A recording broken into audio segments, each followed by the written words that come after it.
tip-off. Come on, won't you say it loud? Ayo, we gon' turn this out. Tom Clark's main event. Dropkick now and powerbomb. Ayo, bro, let's bring this on. Hey, hey, what is up? Oh, captain, my captain, shoulder stuff. Power slammer, suplex 2. Hot garbage is just for you. Big breaker, cut a cold red. Figure 4, hot times ahead. Since 2014, it's on. It's a 10 count, but stand up strong. Hey kid, no DQ, strong style. Chop, this is how it do. Tom Clark's main event. Tom Clark's main event. Tom Clark's main event. Tom Clark's main event. Hey, what's up, kids? Welcome back to the program. Tom Clark here, back here with you on a Friday. I can't stop looking at the stuff. You can see behind me that we are doing the All In Preview here today. And as always, Tom struggles with his lighting. It's a never-ending struggle to get stuff right. But never you fear. Never fear. It'll continue to be screwed up for a good long time. You got nothing to worry about. So you thought I was going to go a different way with that, didn't you? Listen, one day I'll get it right or I won't. But either way, we're going to keep doing the show. So get used to it. Thanks, kids, for tuning in today's show. We very much appreciate it. Again, happy Friday to you. Hope you've had a good week. Hope everything's going well on your end. Hope you're ready to talk about some All In. Look behind me. Man, come on now. The Union Jack in full effect, baby. We're going to do this thing here today. Hope you guys are ready to roll. We got 2 guests on standby. They're waiting to come on board right now. We're going to say a couple of hellos here, and then we are going to get started. Let's see. Eric Jackson in the house. How you doing, my friend? Good to see you. Toby, what's going on? Robbie, good to see you, my friend. JP calling me Casper. Dude, that is not cool. Just because I'm the whitest man in the room, Chris, don't be laughing at that. Just because I'm the whitest man in the room does not mean we got to name call. I'm the dead sexiest ghost you ever done saw. Believe that. Look at the stuff happening. It's okay. Again, if it didn't happen, I think I'd miss it. So, look, we got a lot to talk about here today. We got a big honking card coming up on Sunday in the country of England. And one of our co-hosts today, guess where he is? Well, hey, look, we aims to please here. We gives you perspectives from all over the world is what we do here on the main event. Again, lots to talk about. Do me a favor, kids, before we bring these 2 gentlemen on board. Smash the like button. Hit it so hard, you hurt your thumb doing it. I'd very much appreciate it. And then share this on your feed. Whether you're on the Facebook or the Twitter or wherever it is you are, please share this link. We'd very much appreciate it. As people continue to file in here today, if you've never watched the show before, what's up? Welcome. This is Tom Clark's Main Event, Pro Wrestling Podcast. Today we're going to cover, as you can see behind me, AEW All In. Lots to talk about. Let's get these 2 guys on the stage. Please, kids, if you will, welcome Chris Patton and Joe Higgens to the stage. Guys, how are you? And you're both muted, and that's my fault. Let's try it again. Halifax.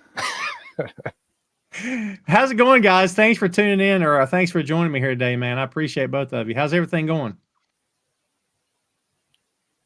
Hey, it's going great, Tom. Me and Joe, we're going to step on each other, apparently. It's all right. I could have navigated the traffic a little bit better. I think because you're nearer, I thought I'd let you go first, you see. Oh, there you go. See, the English are polite after all. I'm kidding. It's the opposite. We're the ones that are the basket cases over here. So, yeah. Yeah, man. Both you guys, I appreciate you coming on board. I had reached out to Jay. He is going to be at All In, and I think Faye's there too, isn't she? I think. Yeah. Because I reached out to her. We're going to have Faye on next week for the review show, so we'll have some. Hey, I was there and I done seen stuff opinions, so that'll be good too. So there we go. Joe, why didn't you go this year? By the way. As I was reminded just before we came on, I've had to spend all my money buying a new sofa, and then all my remaining money, I'm having a trip to India later on in the year, so that's eating up a lot of spare coin as well. Yeah. Also, before like 3-4 weeks ago, I wasn't that into the card, and then like it's kind of got quite good, quite quick as well. And I'm kind of kicking myself a little bit now that I didn't go. It's fine. I'm going to watch it on telly. I'm going to have a laugh. I've got some beers. I got crisps. I've got some pals coming round. It's fine. Yeah, I'll be. It'll never be fine. That's coming to Texas next year, Chris. You think you might check it out? Would you want to see it live? I mean, I would love to see it live, but it's one of those things where it's kind of an expensive show. That's a whole trip. I hate airports. I hate Texas, if I'm being completely honest. I used to go to Dallas at least 4 or 5 times a year, so my want to go to Texas is kind of very slim. Here's an idea: have it in Atlanta. You do it in Atlanta, I'll go. As long as they bring it to me, it's fine. I hear what you're saying. No, I mean I've done the Rumble and Mania in the past. They're fun. They're fun shows. They are quite pricey. So kind of think about that when I plan stuff out. Sure. And it also depends on who else is going. You could ask me the same question in 6 months, and if there's like 5 or 10 people that are wanting to go together as a group or something, their answer to that question might change. By the way, to all of our friends in Texas who are currently watching live or after the fact, we love you. Thanks for watching. It's not your fault. It's I associate Texas with work and some pretty brutal trips to Dallas and Houston. So if you're outside of the Dallas and Houston area, great. And the wacky stuff they do in that state as well. Let's don't forget that. So all right, guys, you know the kids, you know the guys, please make them feel welcome. JP is doing that already. Ray All Day is here. Toby shared us to his Facebook group. Thank you, my friend. I appreciate you very much. Maria, who desperately needs to put her picture to her Facebook page. As I discovered today, I've booked my hotel for India. I've got 9 nights in a 4.5-ish star hotel for what it would cost me for 2 nights in London. Wow. So yeah. This is like insane. Yeah. I mean, I've had sort of haggle that for me, but it's the and then you've got you're looking at the best part of $1,000 to go to one of these shows with transport, food, lodgings, drinks. You know, it's a huge show. A lot of other indie shows around it as well, like there is at Mania weekend and stuff. A lot of UK indie companies are putting shows on around there as well, which you're going to go and watch because, like last year, people showed up. You know what I mean? Like it all feeds into it. But it's a day do. But I did it last year. I don't need to do it again this year. We'll probably, depending on where it is next year, if we are getting Forbidden Door, which they've kind of said is happening. Although they still look very photoshopped, those pictures to me. Yeah, a little bit. It'll be interesting to see what it looks like in Dallas, for instance, because I think there is a little bit of mystique behind it being in London, and obviously you're feeding it to the UK crowd versus the American crowd. I'm curious on what the attendance will look like, especially if they're trying to do. I didn't look to see where the venue is. I'm assuming it's like Jerry's World, where the Cowboys play. Toby says best thing about Texas is the Cowboys. Boy, you could not be more wrong. Look, you and Ray love you. I know you're huge, diehard fans. I, however, am not, and it's okay. Globe Life Field in Arlington. Yeah, I didn't think it was going to be a Cowboy Stadium or whatever they're calling it. Which has a capacity of 40,300. Toby says it's where the Rangers play. Well, there you go. That's for baseball, so you probably get a bit more in if you put in seats on the floor seats in and stuff. But yeah, Ray says I'm going to Grand Slam. You're all invited. Ray, if you're paying, I'm there. So. I've got a passport, Ray. Hey, I'm just saying. All right. Well, Jeff says best thing about the Cowboys is the Cowgirls.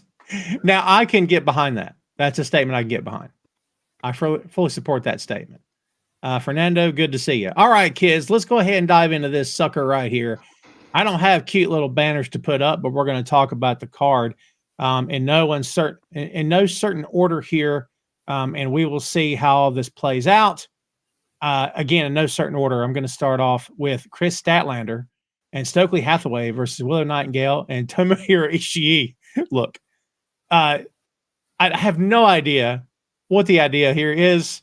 I assume that Ishii's going to attempt to kill someone, but I don't know if he's going to kill Stokely or not. Joe, what in the world's going on here other than a comedy haha match?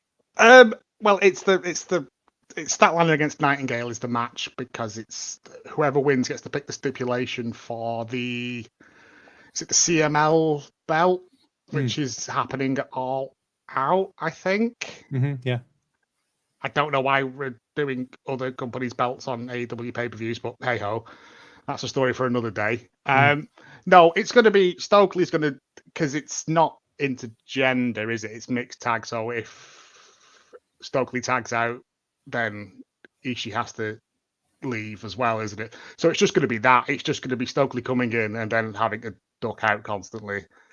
It'll be fine. I don't know why they've had to introduce Ishii into this. I know he's part of, is it the Conglomerate? Conglomeration. Yeah. Which is the great stable because it's just all the misfits from everywhere else who've stumbled together. But yeah, I kind of want the Statlander and Nightingale thing over and done with, and they can move on to other things because this has been dragging on for a very long time, and hopefully this is after All Out with the CMLL belt. That's that done, and they can both go on to other things because this has been going on for too long. Chris, to Joe's point, this storyline has been dragging on. It's like year 5 or something. This has been happening. So, what do you think about this? Again, it's kind of a throwaway deal. I imagine Stokely's going to get involved and take a couple of bumps here and there, but that'll probably be the most we see. What do you think? Yeah, it kind of feels like a Jim Cornette handicap match or something, where Ishii is going to chase Stokely around the ring, and then the actual match is just Willow and Chris Statlander, which will be fine. It's on 0 hour, so this is more of a spectacle type match anyways. So as long as it's fun, we can see Stokely take some hilarious bumps, then I'm okay with it. I'm assuming that Willow is going to win this, but when you do the booking for kind of a stipulation match, usually you want the heel to win so that they have the advantage in the title match. So it'll be interesting to see how that plays out. But yeah, to me, this is like kind of like the Jimmy Hart or Jim Cornette as far as Stokely being involved in this match. He's going to be the guy that's just constantly being chased. It'd be really funny if done well. So I'm kind of looking forward to it just to see what that looks like with Tomohiro chasing him around the ring. Stokely's going to be wearing his Nation of Domination gear again. He's got like the football helmet and shoulder pads on. He just comes out in full hockey gear. Like. Yes. Faye's joining us, kids. Everyone say hello to Faye. Hello, Faye. It's in the UK, so maybe he'll wear like the cricket batting gear. Oh, yes. Love it. Yep. Okay, now I want to see this. Thank you, Chris. The Twitter stuff's been good. Like he's been doing push-ups and all this stuff, and but it's Ishii, mate. Like the man has no neck. He's just meat from top to bottom. But wouldn't it be fun? Wouldn't it be fun if he just chops him one time and pins him? That'd be hilarious. I don't know. Like he pass out from the chop, he just pass out. That'd be great. I'd be here for that. That's really look on this whole card. And again, I don't want to use the word throwaway. It's kind of an insulting word. I don't mean it that way. It's kind of the match that really, you guys know what I mean. It's really the only one I see that doesn't jump off the page at me. The rest of these I think are going to be bangers, honestly. Yeah. There's another one that I don't care for, but we'll cover that when we come to that. Well, let's talk about the Casino Gauntlet. So far, they haven't announced anyone, to my knowledge, officially. I guess they're just going to keep this one a surprise, yeah? Because we talked before we went live that Okada's probably going to be in this, we assume? Orange Cassidy's number 1. Okay. Because he won the... That's right. The thing on... Was it Dynamite? or where the last week collision possible. I can't remember. It's all a bit blurry. Yeah, same. So we know for a definite fact that Cassidy's in at number 1, and also that Hangman Page is in there because he done a crime on Evil Uno. Yes. Yes. So yeah, there is that. But then there's literally anyone else who could show up. Ricochet, Bobby Lashley. Yeah. Toby's got the right idea. There's also like British talent who could come in just for the bit. Because I've got a feeling, because according to the rules that I read of this, the pin has to happen in the ring. Pin or submission has to happen in the ring. If this goes on for a long time, that's up to 21 people. So I think this is their equivalent. It's going to be the equivalent of like the Anarchy in the Arena. So I think it's just going to spill, and then there's just going to be like 4 core people left in the ring, and that's going to be where it happens. But I honestly don't know who's going to win it. Chris, I think this has potential to be really, really fun, especially depending on who's in it. Who would be your choice to win this if you have one? Who do you think? Hangman. I would think Hangman as well. That's who I'm thinking. Coming out of it. I know that Mark Briscoe's in it, so me being the huge Mark Briscoe match I am, if I'm just being a Mark Briscoe. Do that. Love it. I have a list of confirmed entrants here off the Wikipedia. Well, good heavens. How did I miss that? Cassidy, Briscoe, Kyle O'Reilly, Adam Page, Evil Uno's still in there, and Roddy Strong. Oh, well, there you go. So far, but that's only 6, so that leaves 15 other people unaccounted for. Yeah, crazy enough, this year it seems like they're keeping a lot of hush-hush, but there's been a lot of rumors about MVP, Shelton Benjamin, Bobby Lashley, obviously Ricochet signing yesterday or the day before yesterday, whichever day it was. So potentially something like that happening. We'll see. I mean, they got tons of people on this roster. It shouldn't be that hard to find 21 guys. Yeah, not at all. Yeah. Didn't they trademark the Hurt group, not the Hurt Business, because but something similar but different enough so they don't get sued. The new Hurt Business. Yes. Hurt Business 2.0.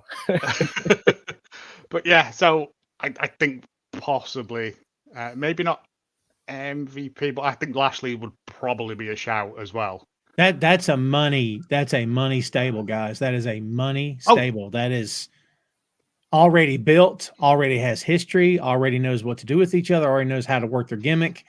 Like, you just slide them into anything you want. I think it's going to be awesome. If Lashley's in this match, he should win the thing. You would think. So, I mean, you don't go out and make a big signing like Bobby Lashley and then put him in this match and then have him lose. That's a thing. That is a thing. My only rebuttal would be, as long as the guy who eliminates him, there's going to be something built with that person. But then again, Chris, to your point, like you're going to sign him to not put him over right out the gate. It's not elimination. It's first pin or submission. It's not a rumble. It's no over the top rope. It's the first pin or submission. So it's whoever. You can get away with that. So he can be protected that way. Yeah, because if only one guy can win, then all these other guys won't win. So like he'll just be among the number that won't win, right? It hurts my head. One of those. It's a really confusing match structure, but from what I was told by someone that like this is going to be like AEW's thing, like this was TNA's thing, and it didn't work there. Don't. Know that it's was that King of the Hill or whatever it was called? Yeah, King of the Mountain. The winner of the Casino Gauntlet. Did they get a title shot? Yeah. I don't think it's soon as. I think it's at a later date. I don't think it's like a brass ring briefcase type affair. I think it's at a later show. Didn't someone carry around the poker chip last year? Or am I not remembering that correctly? I remember Scorpio Sky getting the big gold donut that time. Yes. And look what he did with that. The hemorrhoid. Marie's got to go. Welcome to the show, Marie. Marie says they could hush the rumors and throw Starks in there. Yeah. Hmm? Throw Starks in there. Throw Danny in there. Yeah, there's. I think because if it just comes down to one person being pinned, then it kind of protects other people who aren't in there. I'm with you on the Bobby Lashley thing. If you're going to have him come in and just be a monster, which but he might not even get to that. It could be over by the first two. You know what I mean? The first two people that come out, Cassidy pins them, and that's that. It's not going to happen, but it could. That's the jeopardy of it. I would almost just not even debut him if I have to throw him in a match. Not going to get a save win. him. Just Save him. especially with the way that they've treated other big guys in this company. Don't waste the surprise. Almost Ricochet for definite will be in there. Yeah. Toby mentioned Michael Oku. He's supposedly coming in. Michael Oku is going to be, holy Lord, wow. Maria says Okada is winning it, and we're going to get him more serious. I'm not ready for serious Okada. I enjoy this Okada. I enjoy honestly. Nichols Okada, yes. He's made one word. He's gotten over with one word, and that crowd cannot wait till he says it. They pop every time. And Okada can still go. I kind of feels like, okay, here's a side burner. We're going to keep him warm. And when the time's right, heated up, burning the freaking house down. And that time will be when Omega's back. I think that's what they're waiting on. Yeah. His match against Claudio this week on Dynamite was tremendous. So good. Yeah. So good. That drop kick, I submit he still has the best drop kick in the business. I'm sorry. Yeah, one of the best drop kicks in the business. Yep. I'm sorry. You kind of have that weird scenario where he's still linked with the Young Bucks and Jack Perry. So getting any kind of serious level of Okada, you have to go through that first, right? We have to get rid of that. So I think that ties into what you're saying, Tom. We're waiting for Kenny Omega to come back in that whatever group he puts together, take down the Bucks. Now the Bucks are wrestling on limited dates the rest of this year. So you may see more Okada by himself, which I think is a good thing for Okada. Maria, with the point of AJ debut at the Royal Rumble, didn't win everything. It didn't win. Everything worked out from different company, Maria. I mean, I appreciate your comment, but let's don't forget the way that they set certain things up and never paid them off. I'm still not over the fact that Nakamura never won the title that year. Everything they did said Nakamura's winning, and then it's like, nah, we're just kidding. So I can't really compare the two. For me, anyway. The biggest difference with AJ Styles is he's not a monster. Bobby Lashley should be booked as a monster. So putting him in, if you're going to put him in, he's going to lose this match. He needs to basically murder everyone else that's not in this match, not winning the match. So him and Roosh and all the other meat men just get involved in a meat corner. A meat corner. Yeah, just start wailing on each other. Now I want to see Roosh versus Lashley because I think that'd make the rest of my year worthwhile. Oh my God, that'd be amazing. It would tear a hole in the space-time continuum. Can you imagine? God. If they put some big lads in there, it at least sets them up. The thing with Rumbles and stuff like that is that they're always used to further storylines, further down the line. And I don't know. I don't know with Lashley. I'd be happy to see him. But yeah, same. It's a weird one because I have a feeling that Hangman's going to win it, and I don't want that. Let's, kids, again, thanks for tuning in today. If you will, smash the like button if you've not done so. We'd very much appreciate it. Please and thank you. We'll see what happens with the gauntlet for sure. Let's talk about, and again, no certain order I'm going in here, but let's start with four-way London ladder match for the AEW World Trios Championship. You got the patriarchy of Christian Cage, Killswitch, and Nick Wayne versus the Bang Bang Gang of Juice Robinson, Austin, and Colton Gunn versus the House O Black, Malachi, Brody, and Buddy Matthews returning, and Pack and Blackpool Combat Club of Claudio and Wheeler, Utah. Chris, let's start with you. I think this has the potential to quite possibly steal the show because of all the big freaking talent in this match. I think it's going to be awesome. What do you think? So I agree. I think this could be a really, really good match. But Bryan Danielson's on the show and what's going to be like an hour, 30-minute banger for the title. So I'm not going to say steal the show. I will reserve that for him. But this will be a really fun match. I don't care about the trios title, so it makes me hard to really care about any of these groups. I'm assuming the patriarchy is going to retain, and I don't know. My reasoning is to say Buddy Wayne's Buddy Wayne's widow, Mother Wayne, is that what they're calling her? Yeah. I feel like she'll get involved somehow, and they'll end up walking out. But yeah, it's I'm just not a big fan. We've talked about this trios titles, these trios groups in general. Not necessarily for me, but when you add in the fact that it's going to be some kind of crazy ladder match, it'll be entertaining at the very least. Joe, there'll be 300 spots worked out for this match, so at least we'll get that for sure. Yeah, I'm with you on for such a long time. I wanted the trios belts, and then they debuted them and immediately did nothing with them. And they really haven't since then. The patriarchy are trying to do some stuff with it, and it's feeding into Christian's pushing kill switch away thing, but I kind of want it to go back to House of Black. We get the House of Black rules, and they actually run with it this time and make him make them worth something, because it's kind of similar to the tag belts. They're not doing much with them. They're just there. So, and that's kind of my problem with the trios is inside of these trios teams, there's good tag teams. So just focus on your tag division and not do a trios division. I can't disagree with either one of you guys, but this card really looks like a New Japan card, in as much as we got to get as many people on the card as we can, get all of our guys on there. Everybody gets a payday, which honestly, I'm okay with that. I'm with you guys in the respect of the trios belts have become blah to me. But I still love the 3-man stable. That's me talking. I do dig the 3-man stable. So you can do that as a tag team. I mean, Freebirds, man, New Day. Yeah. You don't have to have trios belts to have 3 people. I agree with that. Yeah.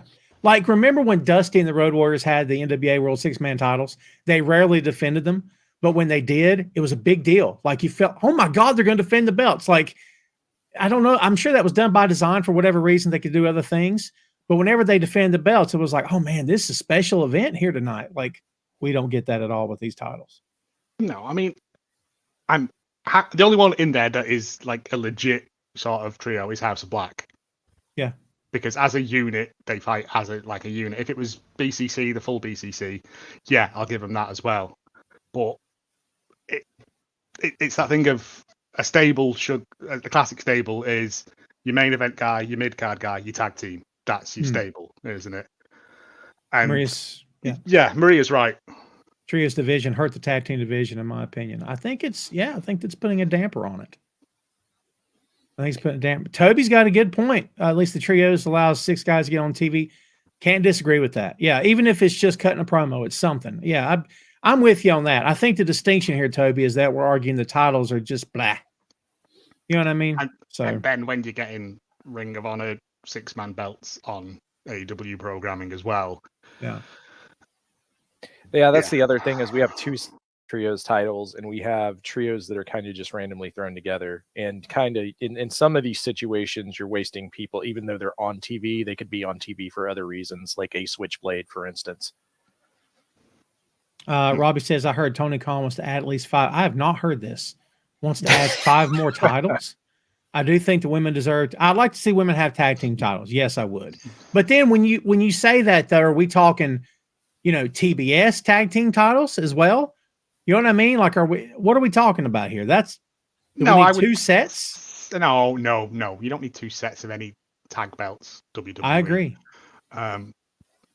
There's no women's tag teams, so they'd have to be put together teams, which are never that good, in my opinion. You need a top flight, a FTR, and you need people who are predominantly tag team wrestlers.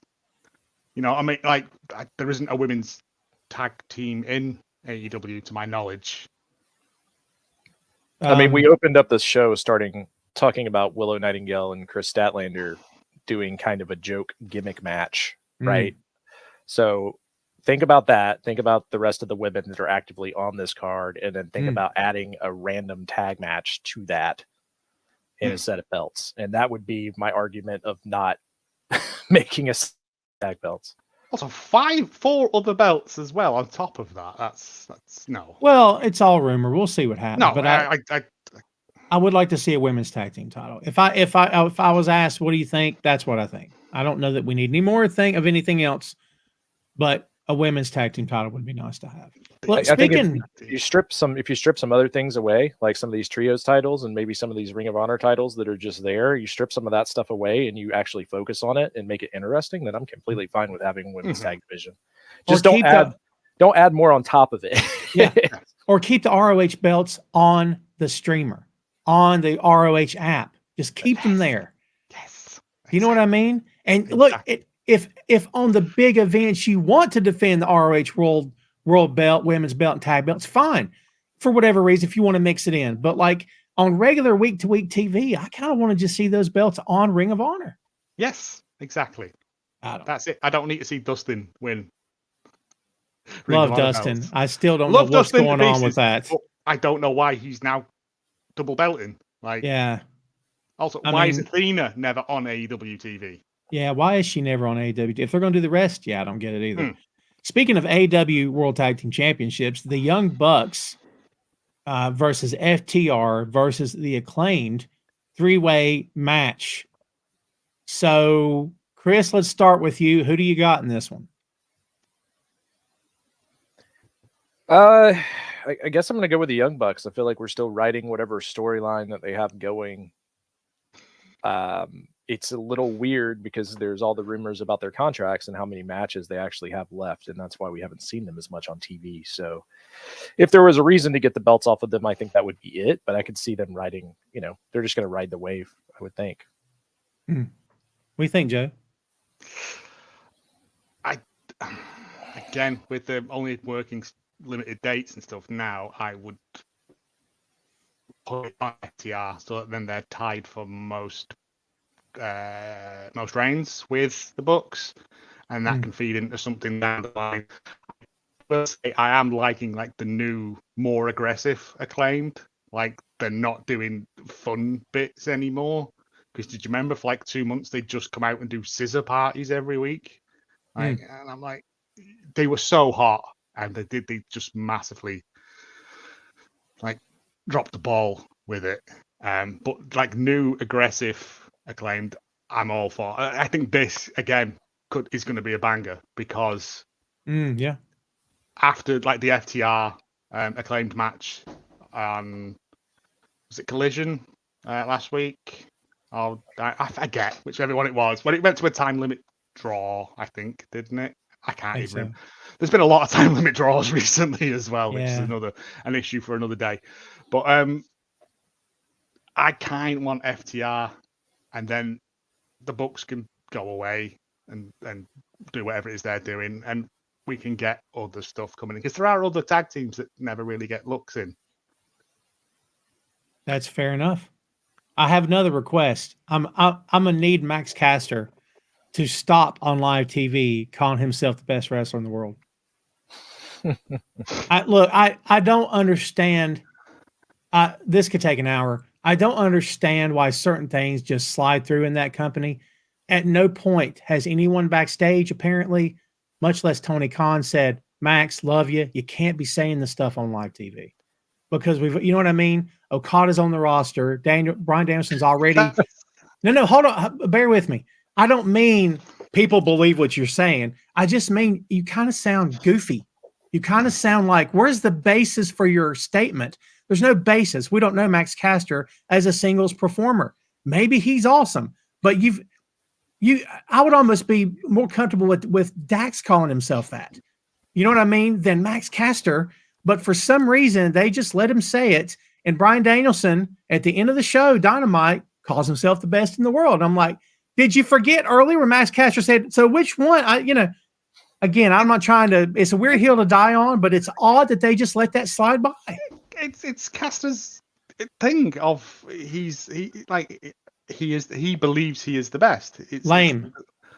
That's a heel thing. But that's a heel. That's a heel move, though. That's a heel move, though. That's a heel thing to claim BS that's not true, and he believes it himself. That's not a babyface thing. aren't they heels right now? Aren't they working heels in this match? It's this difficult company. to say. It's this company, right? I mean, that was We my don't when he know. started doing that. I was like, okay, he's obviously being a heel. He's not even the best wrestler in that tag team. No. So We could just go home now. That was Ringo's awesome. the best drummer in the Awesome. But yeah, it's because I think Buck's definitely heels. I think the Acclaimed are kind of tweening it, and FTR are somewhere in between as well. Like there's no one to root for. Like it's JP saying, did you see Billy Gunn's face when Max said that? And you know what? I'm okay with that because I believe they could use this down the road.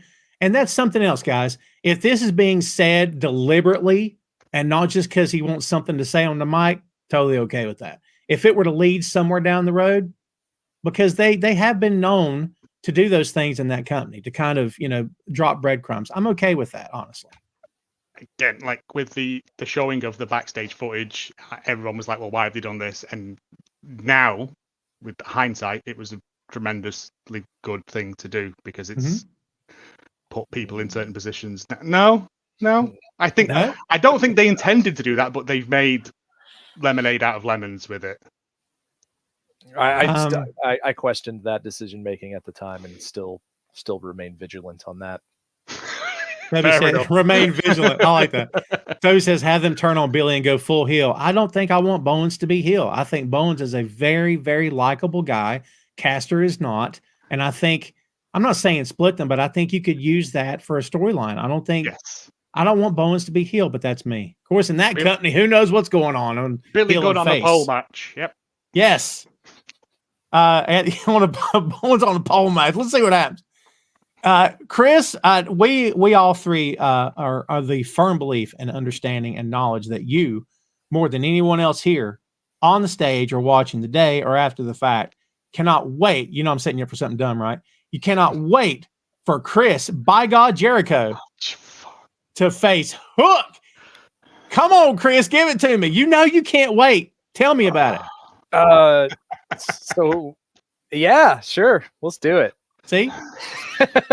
Wait, I mean, I don't know. I don't know what to even say. Hook has to win this match, right? And we just need to be done with this. Yes, please. Okay. Yes, take the dog out back in the backyard and do what you have to do because he's diseased and he's rabid and he just can't. I'm not talking about Jericho as a person. I'm talking about the angle. I'm not a fan of this angle at all. What do you think, Joe? How much do you hate this? Oh, with all my soul. The biggest crime Jericho has done is making me not care about Hook. Like, ooh, well done. When Hook came in and he was just there and he was moody and he just came out, got the job done, didn't speak, ate crisps, chips, left. Like, fine. His promo thing this week, it's fine. He's not a great talker, but he's 12, so like, I'll cut him some slack. Fair. But just Jericho, just vampiring the life out of younger wrestlers. Like, I hate it. I kind of hope that Hook loses, because if he loses, he's out of the Jericho vortex. Good. Like, no one wants to be there. It's like the worst Bermuda Triangle. Like, he got Brian Keith in there. Like, I loved Brian Keith when he was an angry cowboy, and now he's called what? Acorn, Conquer, Jimmy Roots. Like, I completely disagree on the Brian Keith. I love him. And look, be honest with me. Would Brian be on TV as much without being next to Jericho? Be honest. I submit he would not. Name anyone who's been in a stable in AEW with Jericho who has gone on to do anything. Well, everyone. MJF. Oh. That was very brief. They're very, very brief at the start. Wardlow. Where's Wardlow? He's injured. Right, that's fine. Fair enough. Sammy Guevara's still struggling. Proud and Powerful broke up because of this. Like, maybe. It doesn't go well. I get what you're saying. The shadow hangs. This goes back to when we did a paper, like the last pay-per-view review, we were all in, and the thing was, Jericho just needs to go away for a little bit. Yes. So let us Let absence make the heart grow fonder. How can I it's miss you been a if you lot of never it. leave?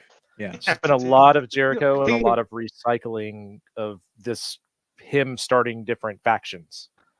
So none of it's been really different than the last faction he was in. Like, what is the difference between the Jericho Appreciation Society versus the Learning Tree? Really, what is the difference other than whatever phrase he copyrights? Yes. What other phrase? That's right. Yeah. Yeah, because every Monday he's down that patent office handing in reams of paper. Like, yeah. I mean, what was the first one? Wasn't the Inner Circle? What was? Yeah, Inner Circle was the first one, wasn't it? With Proud and Powerful, and that was fine because that was Jericho. They needed that then because it puts some respect. Oh, that's Chris Jericho. I know him from thingy. But now it's diminishing returns, and he's mixing up all these gimmicks, and like he's throwing fireballs at people, but he's still the Learning Tree, and he's doing this dumb "Hi kids" thing, and I'm like, Elaine, you've got to do one thing well because you're doing nothing great. I disagree with the idea that Jericho held down KO and he's in WWE. I completely disagree with that. I actually think that Jericho and Kevin Owens carried that show as the top thing to watch on that show on a week-to-week basis during that time period of WWE. Leading up to their breakup. And it's actually kind of a shame that they weren't higher on that WrestleMania card, which both Jericho and Kevin Owens have talked about. Yep. As far as popularity of that team and that breakup. That was probably one of the hottest angles that year for WWE. Toby talking about Fozzy going on a 6-month tour. Well, there you go. David says, can't just be blaming Jericho, the company, or allowed. That's fair. That's fair to say. Look, unlike, and I'm not saying you two guys are, maybe you are, I don't know, but I'm not going to say you are. I'm not one of those guys that's like, screw him, get him out of here. I hate him. He sucks. Get rid of him. That's not me. Do I like what he's currently doing? No. Has he lost a step in the ring? I believe he has. Does he still sell tickets? I believe he does. I'm sorry. It's how I feel. So, like, do I think he should be gone? Not necessarily. But I do think, as you guys said earlier, again, how can I miss you if you never leave? Yeah. Take a break. Just have Hook. Yes. Injure him and have him disappear for a couple of months. And then, it's just, he's never been away since the start of AEW 5 years ago. I don't think he's ever not been there. Yeah, that's true.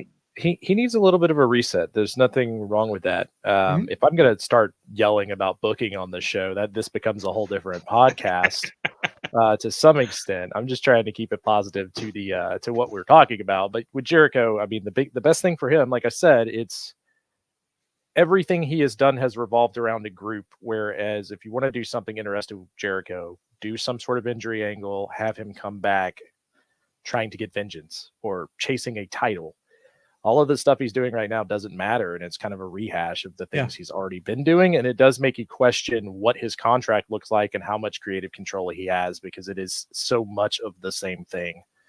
And if it is on Tony and Tony thinks that this is great stuff, then like I said, that's a whole different conversation and kind of becomes a different show altogether.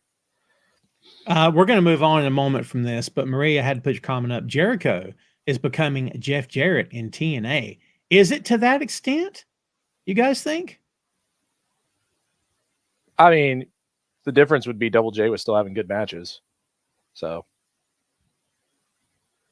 And that's not a shot. That's a matter of opinion, but I respect that. I mean, I mean, you were getting Jeff Jarrett versus Samoa Joe. Jeff Jarrett was still a singles top heel, not necessarily creating tons of groups around him, though that did happen throughout. But he was still King of the Mountain as Jeff Jarrett, having matches with like Kurt Angle, etc., in a top position on the show. Fair. Not hanging out with Hook like second match on the card. Fair. Tubby, we'll wrap it up with this. I'm seriously missing Mox because he's been gone. Great point. Yeah, it makes a difference, guys. You know that. Let's talk about Mercedes Moné versus Dr. Britt Baker. You know how the rest of that goes. Singles match for AEW TBS Championship. Joe, who you got in this one? Mercedes in it. my actual hopes and dreams and wish, my number one wish for this, is that Jamie Hayter returns and turns on Britt, because apparently like that ship has sailed in real life anyway. From what I was reading somewhere, and Mercedes is then flanked by two giant women at all times. And then my fan fiction comes true. You're glitching a bit on me, Joe. For Still glitching a bit. Chris, did you get any of that? Because I didn't. I mean, he's essentially what I got out of it is kind of what we talked about on the last show I was on with Joe. Is like where is now I blanked on her name. Now I'm glitching. My mind is glitching. But Jamie Hayter, we're looking forward to Jamie Hayter coming back. So if she came back in some instance here to feud with Britt Baker, that might be entertaining. I'm assuming that's where you were going before the glitch. Yes. Am I working now? You are. Yeah. Danny says not looking. Danny says not looking for. Why are you not looking forward to this match? What is it about this match you don't want to see? I'm curious. Up until Dynamite this week, I was like, it hasn't really grabbed me.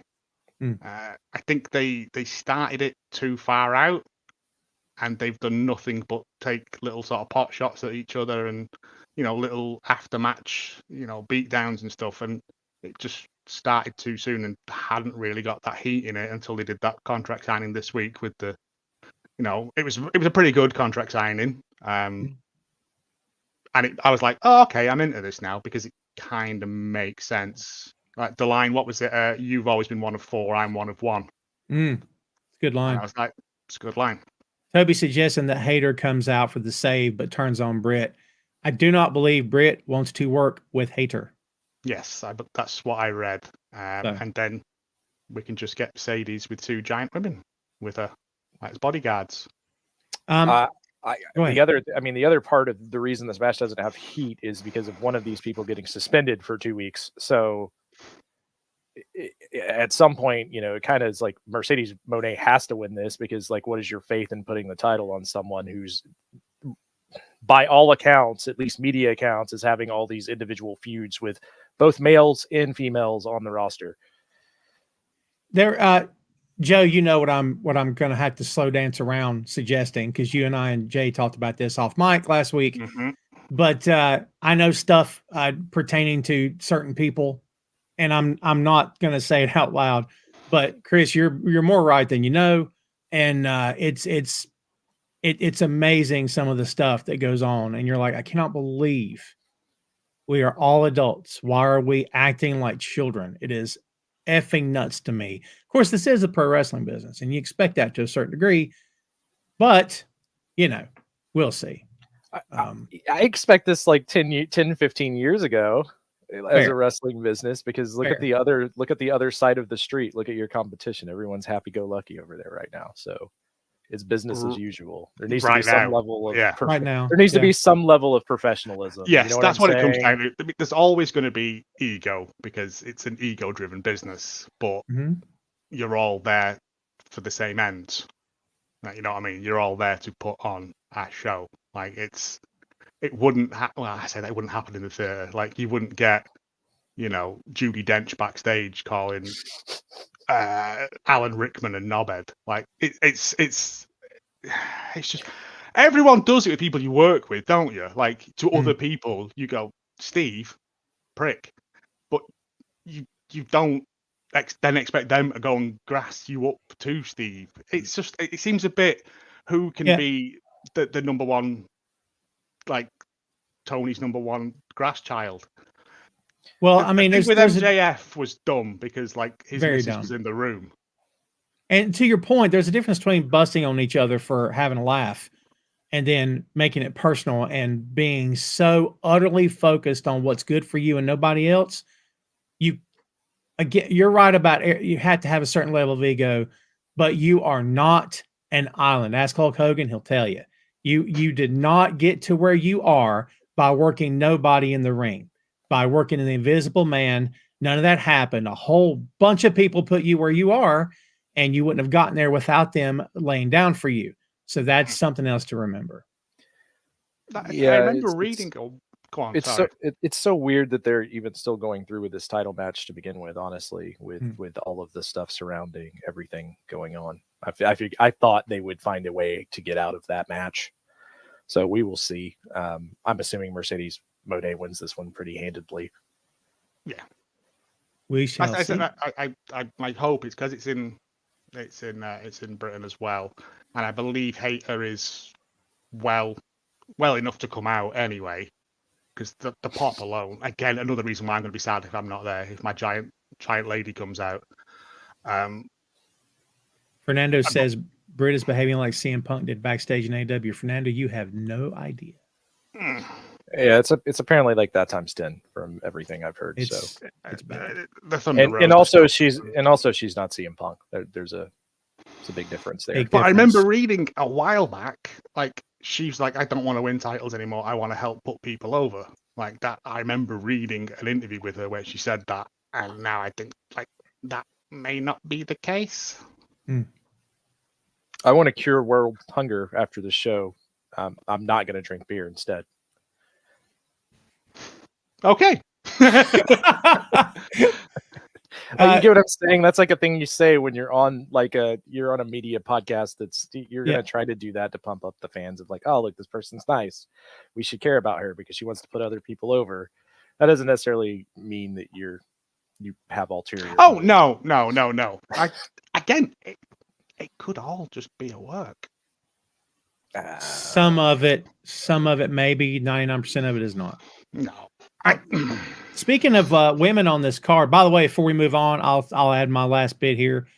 Camille has looked less like a monster than anybody I've ever seen put in that spot before. She was so completely believable next to Nick Aldis in the NWA, and in this company with all these creative people backstage, I do not see her as a physical imposing threat whatsoever. I mean, every time they get the best of her, how many times now? I don't know what this makes. But that little spot, I didn't hate the contract signing. Camille should have dumped her on her head. Not really, but I don't know that this is working out. But the week previous, Camille had beaten down Britt, hadn't she? Like, so it's. I guess, but if you remember outside of the ring that she was face to face with, was it Sheeta? And she started.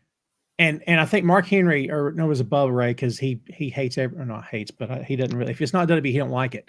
But he said that Camille was backing up, and I'm like, I watched it back. I'm like, yeah, she's backing up because they're putting Sheeta in position, right, for Mercedes to come off the ring apron. What are we talking about? They were backing up to get what? Like, I don't know. Just Also, the Brick House is a terrible name. Really? I like Brick House. For a lady. You don't know the Commodore song Brick House? Come on now. Yeah, but in Britain, Brick House is normally preceded by the word shit, like an outside Language. toilet. I know. Language. Like poo. Like a poo Right. brick house, like an outside toilet. It's not. That's what I always think of when they say it now. I'm just like, it's used here too for that, but not for toilet. It's because that's where it comes from, right?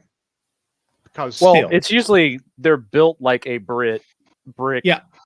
Meaning they're tough, they're strong, they're hard-bodied. I don't. Yes. She's not really done anything. I don't think she's had a proper match yet. We'll see. Like we're getting. This goes back to the same thing with Bobby Lashley. They just haven't done a good job of booking monsters in general. It almost becomes the thing of, does Tony Khan feel the way about monsters as Vince McMahon did against little guys in wrestling? Hey, look, brings them in, and then what do I do? That company had a horrible track record of booking big men as well. Let's don't forget that. Yeah, they booked big men horribly for the past 10, 15 years in that company. Did it all the time. I mean, and look, what was the end result of the big man? You had him dancing. That's what you did with them. Yeah, they also made him a comedy act, and they started dancing. They also hit on a few big ones. Yeah, your Batistas, your Lesners, your Lashleys, your Batista because of Triple H, your Kane, Taker because of Vince. I mean, you could attribute one to everybody, but Brodus Clay didn't turn out to be such a great guy in real life. But like, oh, what are we going to do? Oh, let's make him dance. What? And I agree. I was more making a joke Crazy. of how I am still baffled that there's not been one big guy really get over in AEW or become yeah, champion. They do it short term, Chris, but they don't do it long term. Like Wardlow was over as hell, and then Short MJF term. didn't show up Yeah. for that match that was supposed to happen, and then they just had him powerbomb jobbers for like 2 months. And I'm like, I get it, he's strong, that's his thing. Like, I don't need to see him keep killing people. Funny enough, the best they've done with it was Jade Cargill when she walked. So that would be the best example of them handling a monster type character. So if they could do that with Camille, that would be good. My faith in that has been. We'll see. Maybe they'll get it right with Bobby Lashley. He should be pretty easy to do that with. God, I can't wait to see him there. Honestly, just have Bobby Lashley and Roosh in a feud. That's all I well, want. Just them trying to tear each other's arms off and make them eat it. We've established that's the one to watch because I can't wait to see it. Let's talk about the other ladies' match on the card.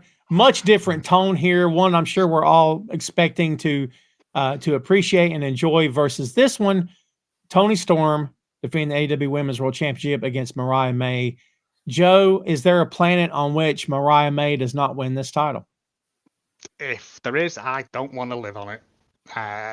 It's going to be the big pop. This is going to be the UK pop. Because I don't know about Ospreay MJF. I'm still on the fence about that. But yeah, this is definitely Mariah May winning. I've loved this. I've loved the build of this because it's been. We all knew it was coming, like because it is essentially all about Eve. Which if you haven't watched, do go and watch. It's like an hour. It's black and white, but you can just sellotape some quality street rappers to the screen. But yeah, it's I like the fact that I think Tony's literally going to just lie down and let her take it. Like she's going to know she's beaten.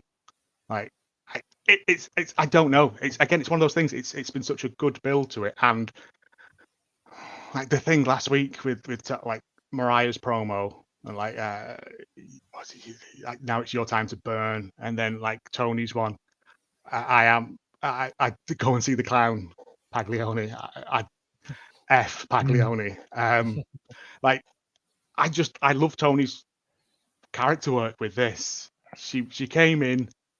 I think I watched her in NXT, and then she left, and then she came into this and was in that Outcast thing, and that was garbage. But she's made something here, and she's made this fascinating and brilliant story of love and loss, and it's the first, I would say, genuinely really good women's story AEW have had that has made me like invested in it. Like it started off as a joke, and it's gradually got these beats in it of like this week when Mariah came out and like kissed her and put her head to her chest. It's just a really good bit. But yeah, Mariah's winning for definite. Chris, what do you think? I got Mariah May as well. It just seems like the natural progression of the story. I feel like it makes more sense to put the title on her. Tony doesn't need the title at all at this point. It'll be interesting to see what they do following this. But I agree with everything that Joe said on this as far as it being one of the better, if not the best, female storyline they've told. And they did not rush it. They took their time with it. I think they did a good job of setting it up. And I think, the payoff of Mariah winning here and what happens to our beloved movie star, Toni Storm, coming out of this. I also did not expect the Paglioni opera clown reference out of nowhere. So points on that. Yeah. But yeah, I'm excited for this match. It should be very good. And I think it might be one of the matches where do less spots, tell more just through emotion, similar to like how the Bloodline works their matches. Go that route. I don't think you need to overdo it in the ring, because I think you've done a good enough job with the storyline that you could go out and lock on a headlock and the crowd's still going to lose their mind. Maria says Tony surprises everyone and wins. Maybe. Well, Maria, I admire your willingness to go against the grain, my friend. there's also Mina Shirakawa as well, who could make an appearance. Because she was on Dynamite, I think this week, saying, I thought they loved each other. I go away and come back, and now this has happened. So I think it might come, and whoever she picks will be the winner, or whoever she chooses to help, which I don't want, because I want it to be clean. And again, like you said, it doesn't have to be a spot fest. It doesn't have to. It just has to be a great in-ring storytelling wrestling match. I genuinely think we might get like the "I love you" spot and then the super kick sort of. I mean, we might get that sort of thing, and it'll be 100% believable. Yeah, I love you. I'm sorry. That's like, yeah, because it has that depth to it, and it's rubbish, like, because it's wrestling, but I genuinely I'm more excited for this than I am the Mercedes Moné and Britt Baker one. Same. Because there's stakes. Yeah. And I like Mercedes. I didn't mean to make that match sound like it wasn't important. Mercedes, I don't know if she gets enough credit for how good she is outside of the other company. Like, you watch that stuff she did in Japan, and just because it's Japanese workers doesn't mean anything. But, like, dude, she can more than carry a match against anybody. Like, I think she should get her flowers at this point, honestly. She's had a couple of good matches in AEW, but yeah, that match in ring might be better than this one, but for different reasons. Like I said, I think this one you probably go the route of just telling a good story in ring, and that should get graded on a different scale. But Mercedes and Britt, they're going to have a great match. Like, in ring, they'll probably have a great match together. They're both incredible workers. The thing that kind of hurts that match is the cloud hanging over it, and the fact that most fans of AEW do follow that stuff and kind of know what's going into that match. So that might be a turnoff for a lot of people. Fair. So you mentioned, let's go ahead and do this one. You mentioned, Joe, MJF versus Ospreay. This one has taken some interesting turns as well. We've documented here on the main event. I'm sure a lot of other people have talked about him as well. They changed the belt. MJF changed his music because he's doing the MJF stuff, and it's fine because it's Lex Luthor kind of stuff, the smarmy villain or whatever. I love it, actually. But Chris, what do you think about this match? Do you think that we're going to keep this going after this? Do you think Ospreay gets the belt back? What do you believe is going to happen here? I kind of feel like Ospreay is getting the belt back because where the heavyweight title picture is going to be in flux if Danielson wins tonight, which or wins this weekend, which I also think might be happening. So kind of curious on how they build that out. He might be moving on to be the top heel for Bryan Danielson. So that's kind of where I'm going with it. Is it's more of an ends to the means, unless they're going to do like title versus title or something weird. But I don't know. That would be my guess. That and MJF doesn't really need the belt to do what he's currently doing. Joe, thoughts? I don't know how much legs this MJF character, Hogan, Chuck Norris, let's eat a flag kind of thing has going for it. Because it's great, and it's kind of like a parody of the Hogan. I mean, if he comes out to, let's say, Fortunate Son, like the ones that American presidents always come, like candidates come out to, not realizing that it isn't like what you think that song is, or Born in the USA, that sort of thing. Yes. But I was 100% sure that MJF was retaining until this week, when Ospreay got beat down and bloodied, and I'm like, if he wins it back, I'm not. Ospreay doesn't need it. Ospreay is playing the long game with it, whereas I don't want MJF in the title picture at the moment because there's enough going on there. I have a theory that when we get to the Danielson Swerve thing, but it's going to be great. I think what's going to cost him is not using the Tiger Driver, because they've done a pretty good job of building that up as like a super secret special move that you shouldn't do. And Danielson is still selling the effects of it, like, which is great. Mm. And I mean, think that's, yeah. I think, what if he hits it, Chris? What if he hits it and that's how he wins the belt? I mean, this is a show where we see people get dropped on their heads. The whole Tiger Driver thing storyline isn't working for me, brother. But yeah, I mean, maybe he'll hit it. I don't think that he necessarily, like, he's Will Ospreay. He's beat people with lots of other moves than the Tiger Driver. So that the whole storyline itself is kind of like whatever. That's not even his primary finisher.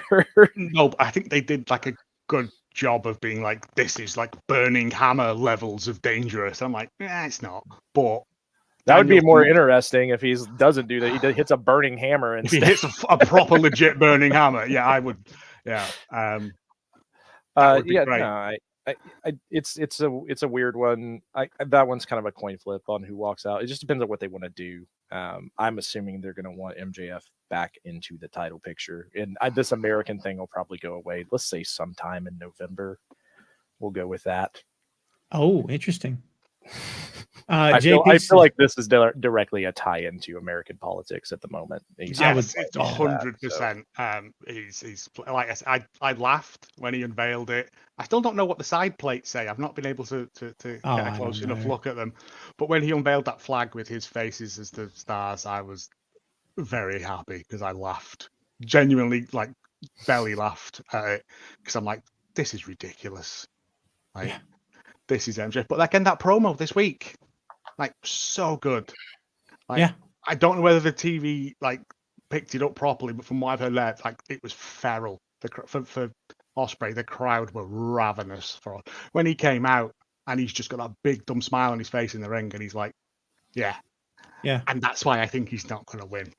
Because are you going to have him lose twice in a row for titles in the UK? No, because he lost against Swerve. He did in the UK, right? So we're going to run that back, right? Yeah. JP says, but Danielson told him to use the move, meaning Tiger Driver 91. Mm-hmm. Look, again, it sounds like I'm ranting on this company. I don't mean it to sound that way, but you had that weird spot backstage where Ospreay's sitting there bleeding on everything. And the minute Danielson came up, he lowered his head like he didn't want to look at him. And Brian just looks at him and just says, do it. And then walks off. And I'm like, he said, look at me. I'm sure y'all thought this was good, but I figured it out, but I'm like, I don't know if even the commentators didn't really why would Ospreay drop his eye? It felt, it's almost like, guys, I'm sorry. It almost feels like, well, we know the joke. You know the joke? Let's do that joke. Let's do this bit. We know the bit. Great. But what if we don't know the bit? I don't know. Yeah, well, that's this company in a nutshell to some extent, because it is the wink, nod. Yes. We know all of our wrestling fans are super smart. So it's that to some extent. You've met me. But in the previous week's promos and stuff, they've asked him about the Tiger Driver. He's like, I don't want to talk about it. It's something that I don't want to have to do. Sure. And he injured Danielson with it. And if Danielson's come over there, I'd be a bit sort of sheepish around him, because I'm like, I'm sorry, I nearly broke your neck, you know. And maybe that means more if Danielson's not in the main event for the title on the same show. Yeah, it is a weird choice. I'll give you that. You did more right there to better illustrate what we saw than they did with what they did.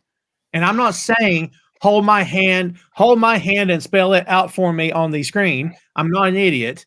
But again, that could have been done. What you just said could have been done so much better. But instead, again, I don't call myself an idiot either. Like, I'm sitting there going, all right, I think I got it. All right, let's go with that. But the way you articulated it was perfect.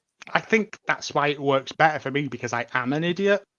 And I tend not to overthink things. And with wrestling, if I overthink things, that's when things spiral out of control. So you take it as face value. The reason that he doesn't want to make eye contact with Danielson is because he hurt him with a move that he doesn't want to do anymore. He did, but you're in a world where you're supposed to hurt your opponent and beat them in the match. But not to the point of crippling. You're not? Yeah, that's it exactly. It's a weird dynamic in pro wrestling where it's, you know, You're gonna it's tell Mike Tyson he's not supposed to hit someone as hard as he can in like the That's- 90s. You know what I Yeah. mean? Like that's boxing. is- That's a legitimate sport. This is sports entertainment, Right. isn't so it? like considering Okay, this but isn't a once you legitimate start sport. when you Yeah. blur that line, Yeah. why do I care? Yeah. I mean, wait until we get back to rankings in like 4 months. Like then we'll talk about that when they start caring about that again.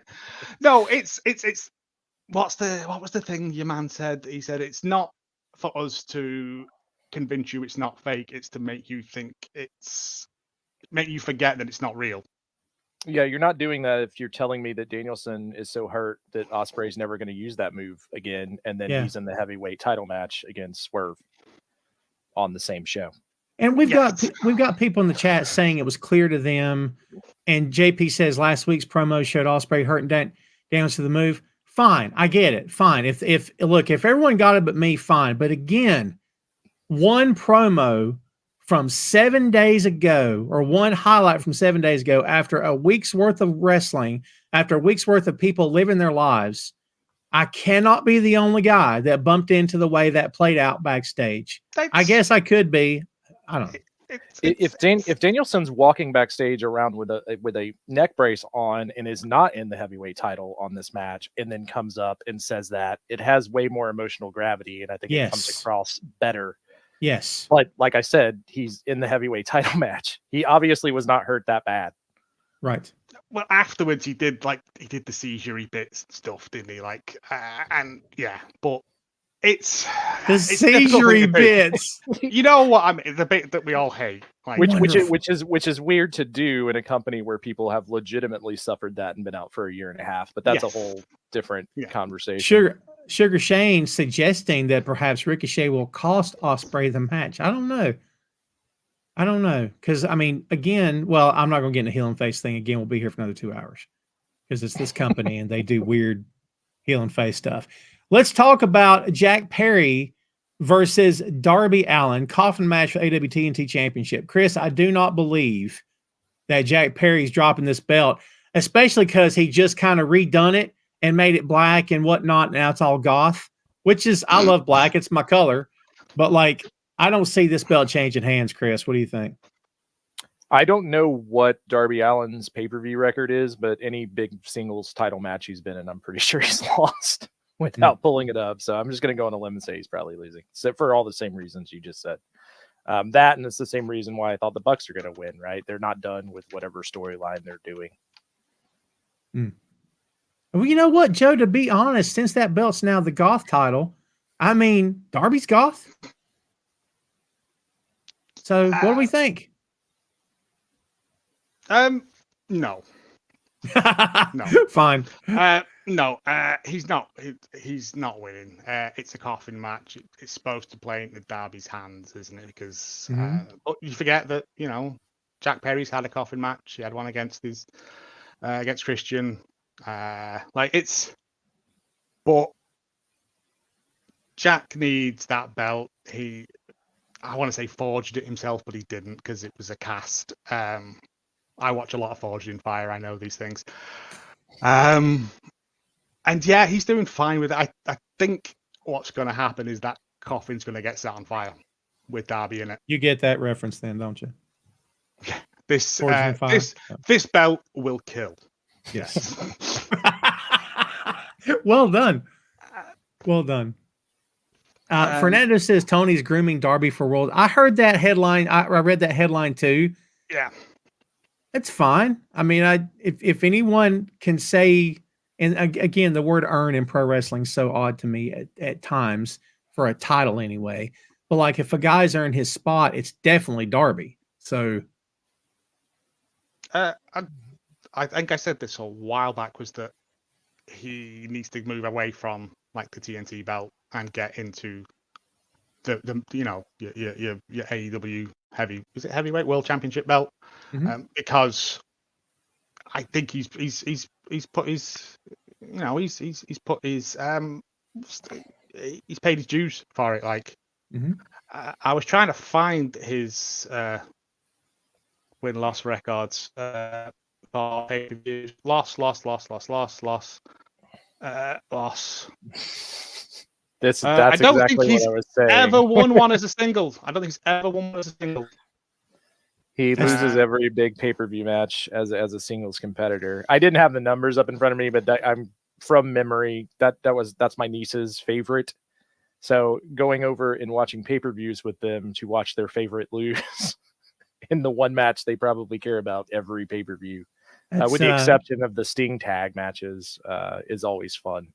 That's the Bray Wyatt effect from the other company. Remember how many years he never won at the pay-per-view? Like ever. He'd win on TV, but he'd never win pay-per-view matches. But if you go the route of setting him on fire, then you can do the Sting angle if you're really going to have him make a title run.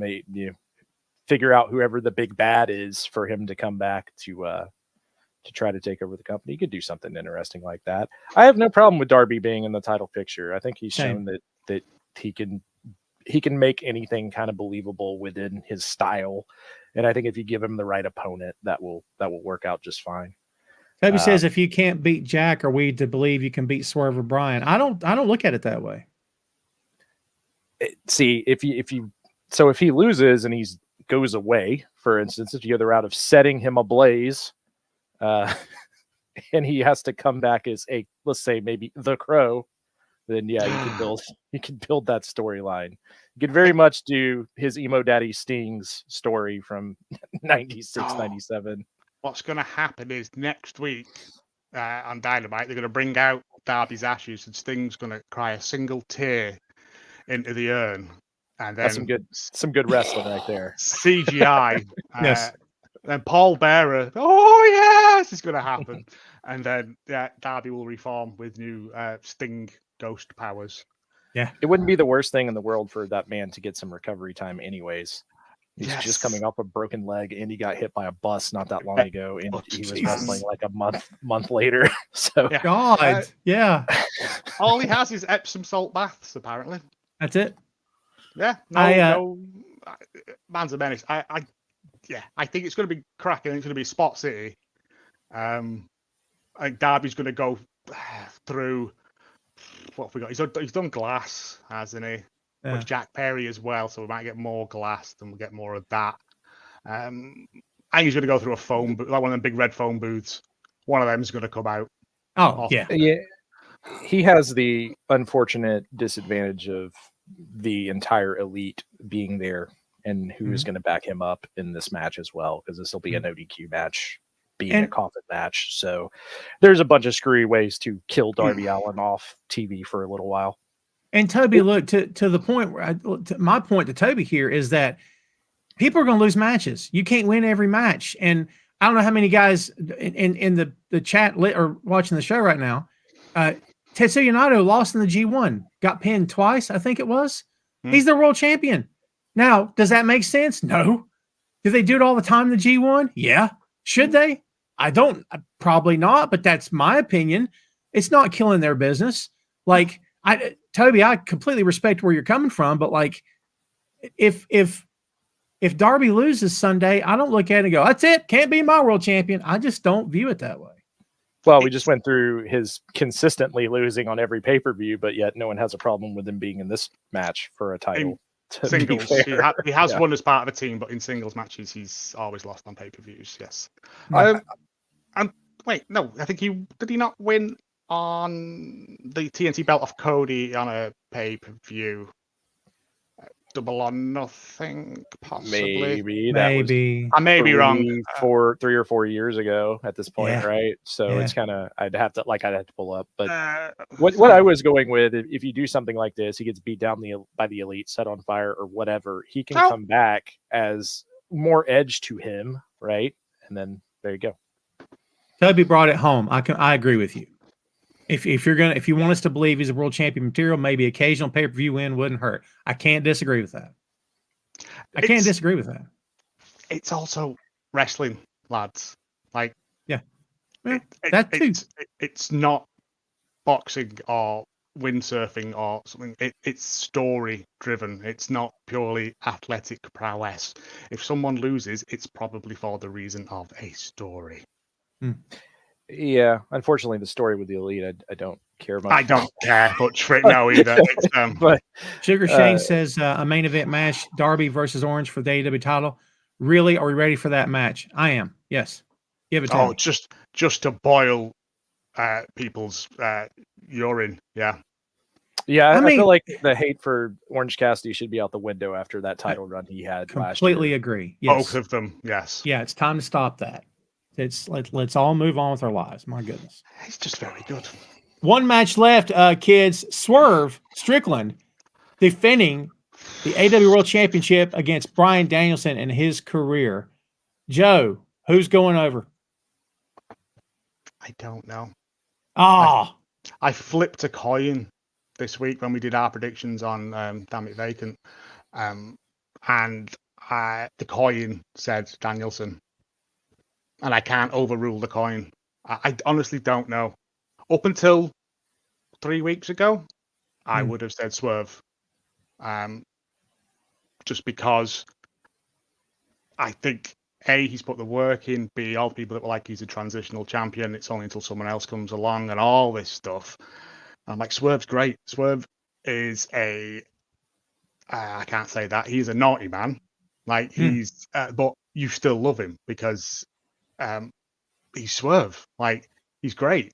I genuinely think of anyone who's come in, wasn't an original AEW, he has had the best like push of anyone, justified because he's done it. And I kind of want him to hold the belt. I kind of want him to beat Danielson, but I also want Danielson to win in Wembley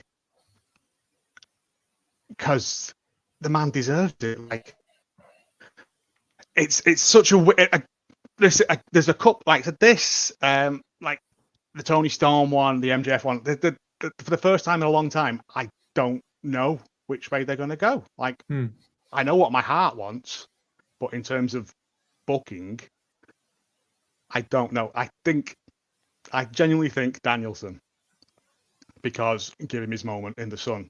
I don't think Danielson wants it.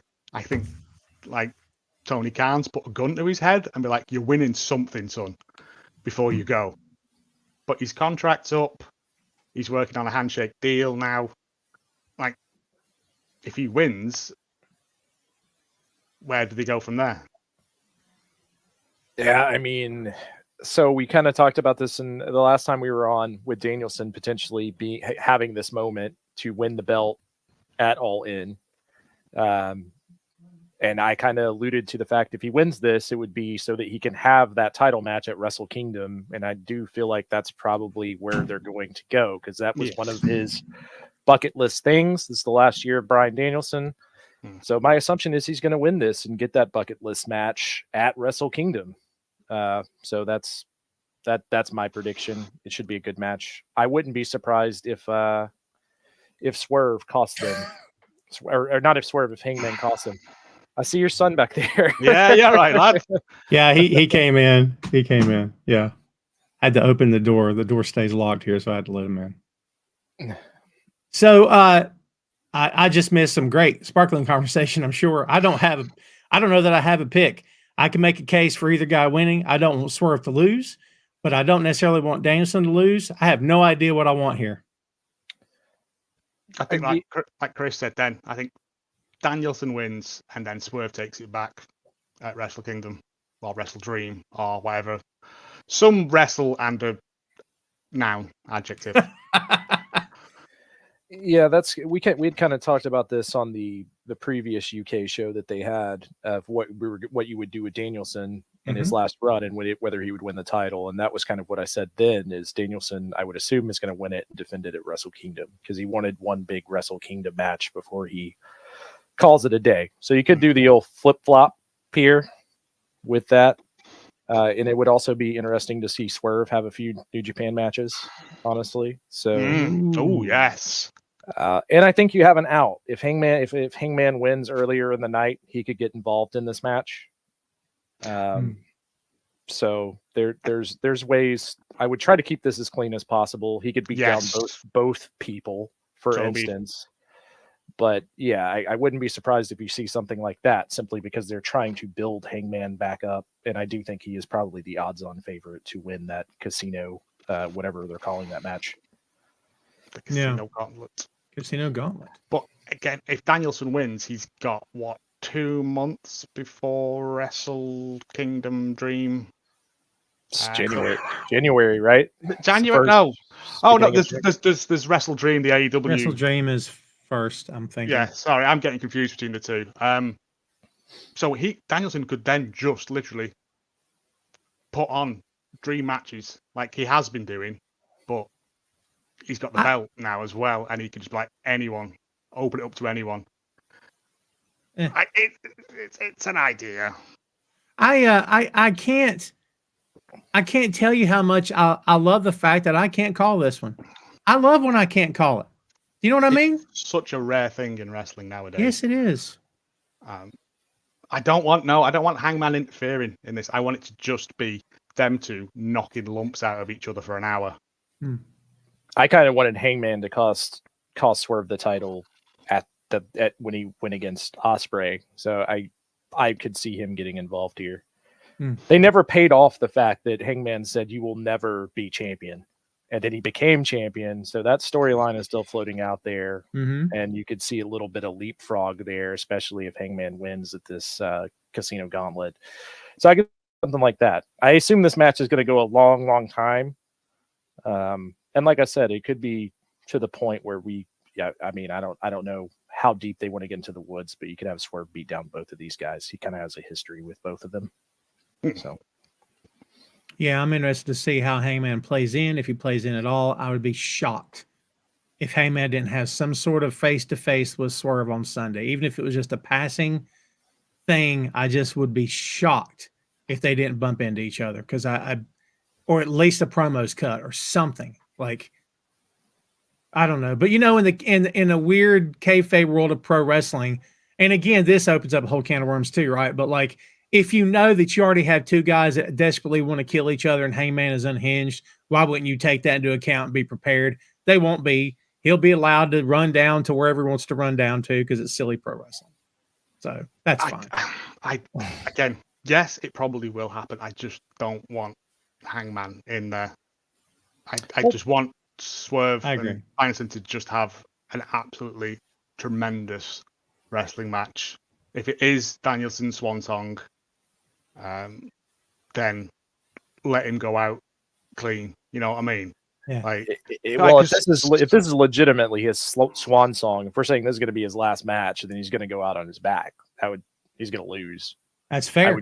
I just assume that Danielson would just do that.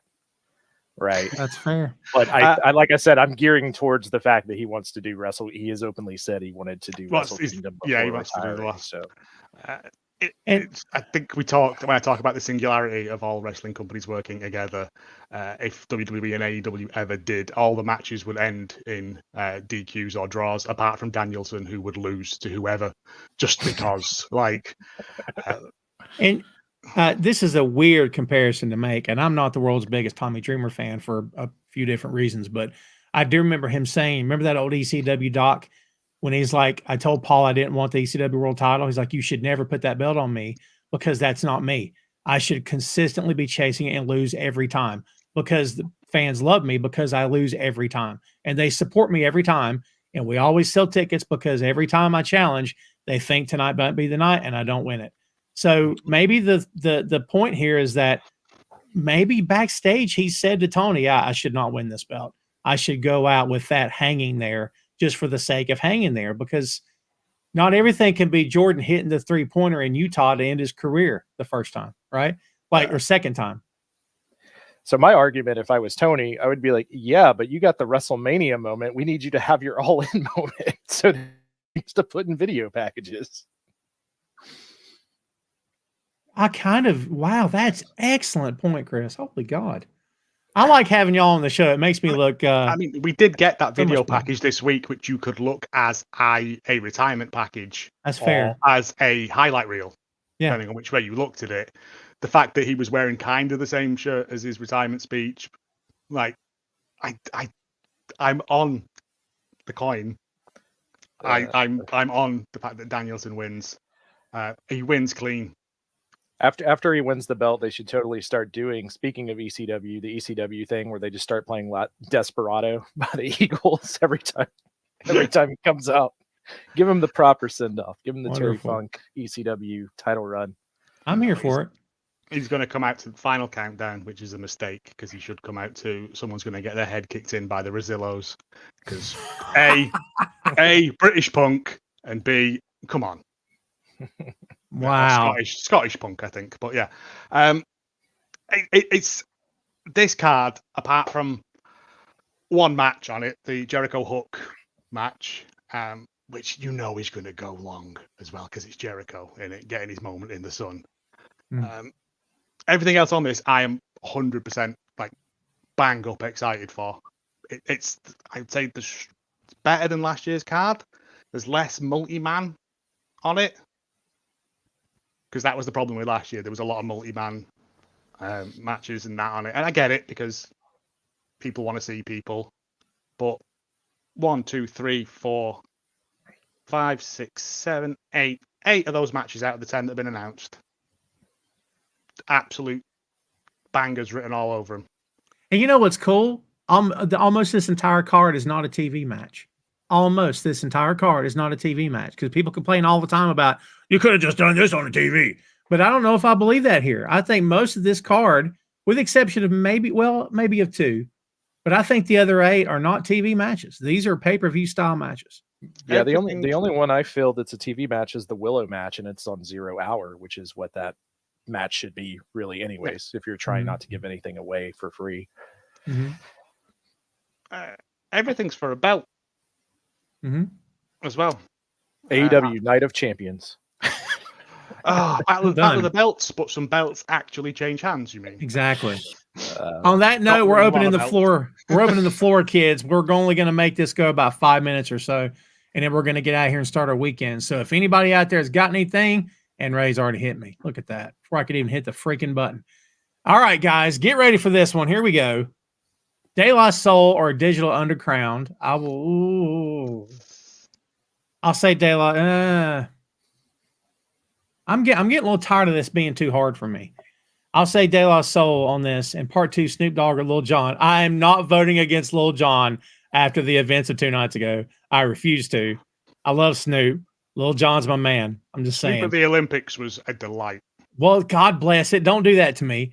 And because you're right. And if Adam Cole invited you to the grand opening of the Adam Cole sneaker store and offered you a free pair of sneakers of your choosing, and you can give a second pair to a friend, can I have later one to go to dinner to get Impossible Burgers, French fries, and lemonade, plus a slice of alpaca joint as well? This is for all 3 of you. The answer is yes. Go ahead, Joe. What's an Impossible Burger? It's like Beyond Burger. I still don't know what that means. Phony baloney. It is a vegan burger. It's a plant-based burger. Oh, yeah, I like them. We get them. I do like a meat burger occasionally, but I do find that the vegetarian ones have come a long way since I was vegetarian. When it was all that weird textured soy stuff that was like eating in a razor. Joe, you have to answer step by step, or he won't let you forget it. I don't know Digital Underground, so I'm going to say De La Soul. I don't know any music by Lil Jon, but I like the fact that he came out at Kamala's thing and it's boiled because he won Celebrity Apprentice as well, I found out, which is really going to boil someone's tinkle. But Snoop Dogg, just because of his whole vibe at the Olympics where he was like dancing with that horse and he was just having a whale of a time. Like everyone's like, do you remember when he used to be gangster? And I'm like, he's Snoop Dogg, he's a dad. Like he's just doing dad stuff now. Leave him be. I don't know. I don't wear trainers, so you can have both pairs of mine. There you go. Go ahead, Chris. Let's see. De La Soul for me. I'm from Atlanta, so Little John. Got to go with Little John. I feel like I'm letting down if I choose anything else. Grand opening of Adam Cole's sneaker store. Yeah, I'll give a second pair to you. I don't know. I don't know how many people I know need trainers. And as far as having any kind of dinner with you, Ray, of course, anytime, buddy. Are you going to put cheddar cheese on the apple pie? Because I read that Americans do that in I've never tried that. Wisconsin, I think. I've heard that too, but I've never tried it. Cheese and apple together is nice, like a ploughman's lunch sort of thing. But just a thing. Let us know if you tried it, because I never have. I have never done it.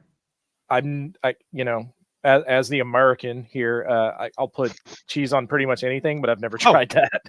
Mate, I cut bits off the block of cheese while I'm cooking other cheese. Like it's about 70% of my diet is just cheddar. Yeah, in the South, it's ice cream on top of your pie. Oh, I'm with that as well. Yeah. Mm. Do you have custard? Probably some type of fried butter, fried fruit pies. You get you a Fritos, those Hosters fruit pies, and then you deep fry that, and then you put like fried butter and ice cream on it. How do you fry butter? We found a way. I'm just saying. Because I remember watching. We fry anything.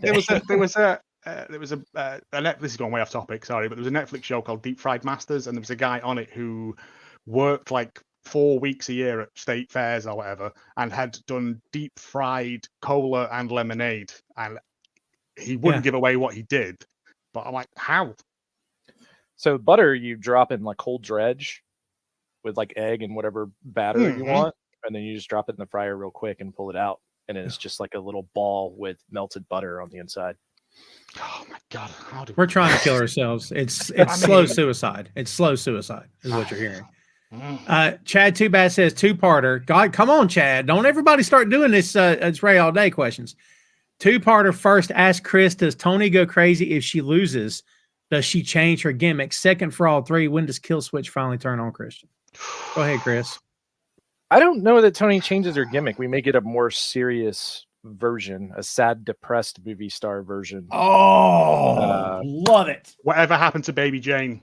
Yeah, something like that. Like she's doing like the brooding all the time. I'm here for that.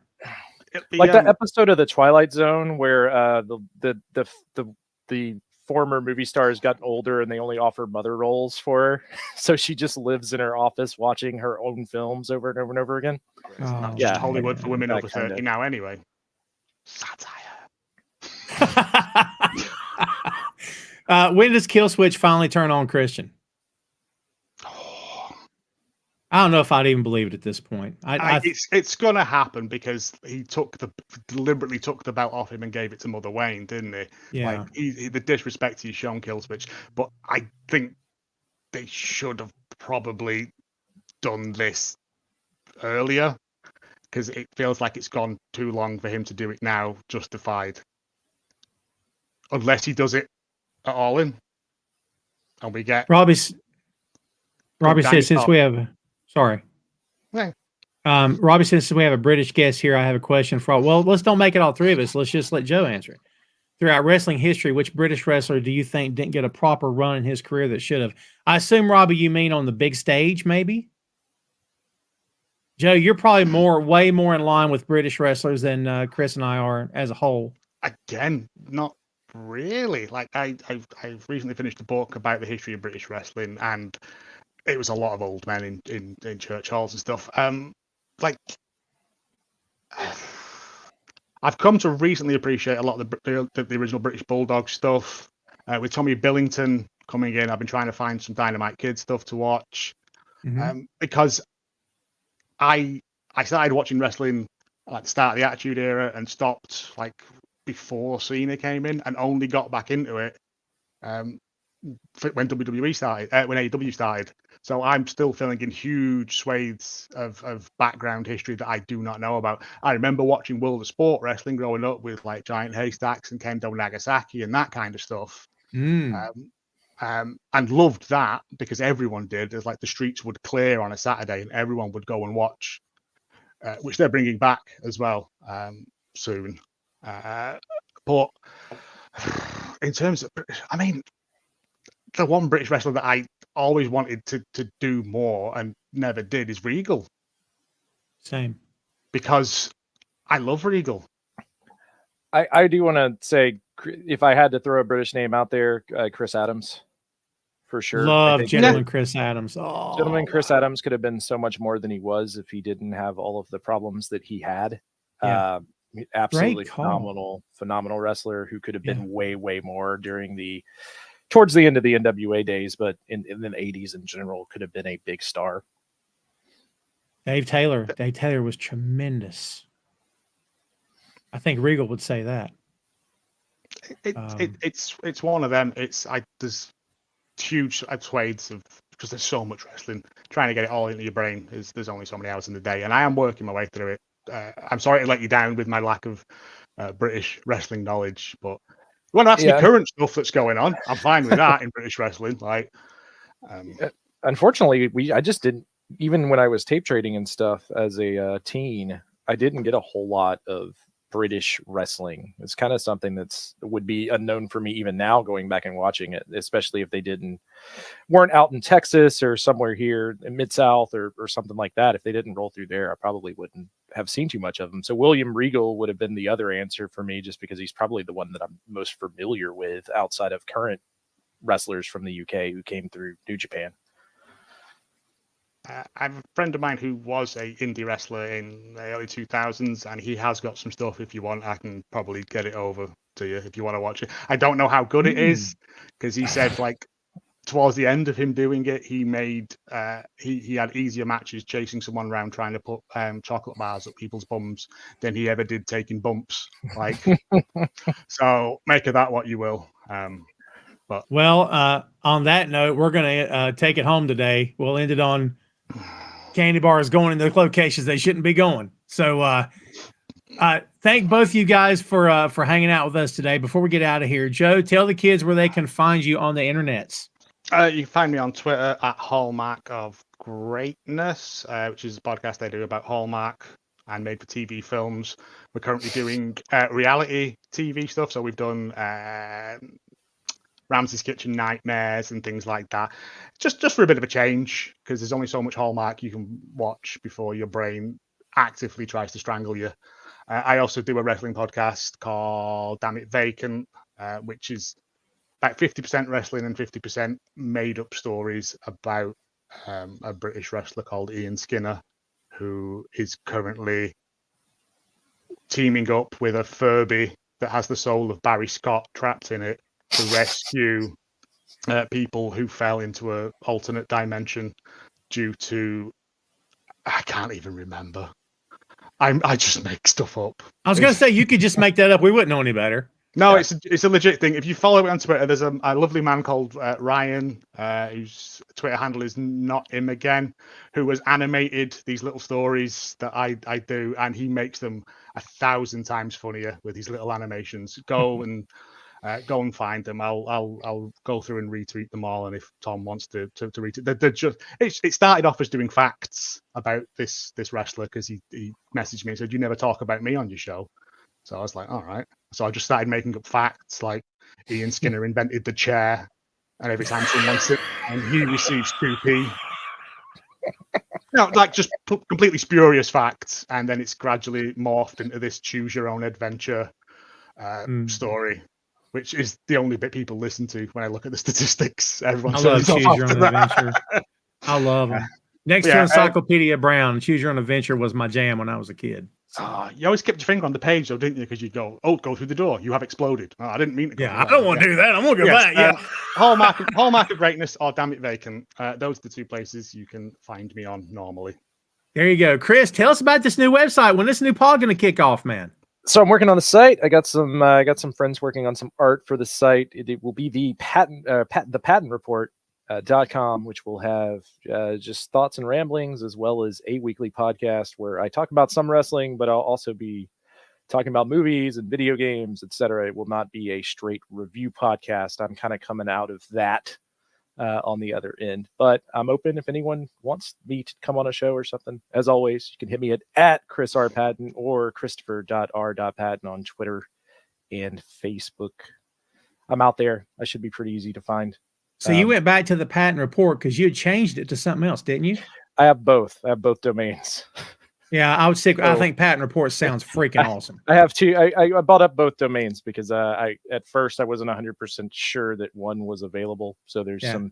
Like I said, I'm still early goings. I'll probably put out I'll probably have a free podcast up. This site will be free as well. It'll get posted everywhere, similar to anything else. But I'll probably put out a teaser show first before launching the site. So be on the lookout for that. It's coming. I Can't just want to wait. point out that Chris was invited onto Hallmark of Greatness to review the Hulk Hogan masterpiece Young Hercules in 3D. And it just never transpired due to technical difficulties. And thank God you missed it, because it is a stinky. Yes, for sure. I want to do something with you guys. I got to make sure that I get up and work early. So yeah, it's difficult with the time difference. Three in the afternoon or whatever. Yeah. And Maria, we'll answer your question since we're talking about Hogan for some odd reason at the end of my show. Does Hogan need to just disappear to save his legacy? I think his legacy's screwed up now. I'm sorry. That's how I feel. I don't care what anybody thinks. Ah, man, he's a racist hot dog. Get rid of him. Yes. He can just go away for all I care.